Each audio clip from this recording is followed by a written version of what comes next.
السلام علیکم، میرا نام ہے محمد بلال اور آپ دیکھ رہے ہیں ڈیلی سیالکوٹ بلاگ۔ سب سے پہلے شامل کرتے ہیں سیالکوٹ سے بیورو چیف عبدالرحیم کی رپورٹ۔ کلین گرین سیالکوٹ منصوبے کے تحت آج عثمان ڈار نے مرادپور روڈ، ہادم علی روڈ اور گوہدپور روڈ کا دورہ کیا۔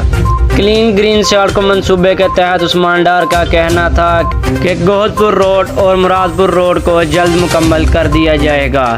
مزید جانیں بیورو چیف عبدالرحیم کی اس رپورٹ میں۔ سب سے پہلے تو میں دینی طور پہ اپنے شہر سیالکوٹ کے عزیز لوگوں سے معذرت خواہ ہوں۔ وہ تمام منصوبے ترقیاتی جو سابق وزیر اعظم عمران خان صاحب کے دور میں شروع کیے گئے، مجھے انتہائی دلی تکلیف ہے کہ پچھلے 5 ماہ مارچ، اپریل، مئی، جون، جولائی اور اگست کچھ بھی سیالکوٹ میں سازش کے تحت نہیں کیا گیا۔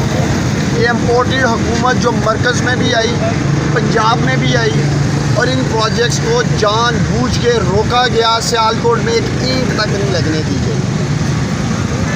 اور پرانی حکومت کے، امپورٹڈ حکومت کے جو سرکاری افسران تھے، جس میں سابق ڈی سی صاحب تھے، ڈی پی او صاحب تھے، وہ جا چکے ہیں اور ابھی ڈی سی صاحب میرے ساتھ وزٹ پہ ہیں۔ جو نئے ڈی سی صاحب آ چکے ہیں، عبداللہ نیازی صاحب، عبداللہ حرم نیازی صاحب، اور نئے ڈی پی او صاحب آ چکے ہیں، فیصل کامران صاحب۔ میں آپ کو یقین دلاتا ہوں، یہ ڈی پی او صاحب اور ڈی سی صاحب جس طرح اتوار کا دن ہے یہ باہر نکلے ہیں، ڈی پی او صاحب بھی لا اینڈ آرڈر کے لیے سڑکوں پہ ہیں، ڈی سی صاحب بھی جو ڈیولپمنٹ کے کام شہر سیالکوٹ میں رکے ہوئے تھے، میرے ساتھ سڑکوں پہ ہم معائنہ کر رہے ہیں۔ شہر سیالکوٹ میں گورننس کے حوالے سے میرا وعدہ ہے آپ لوگوں سے کہ کل صبح سے آپ کو تبدیلی نظر آئے گی۔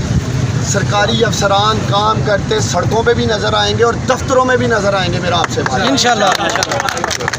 سیالکوٹ زندہ باد، پاکستان پرندہ باد۔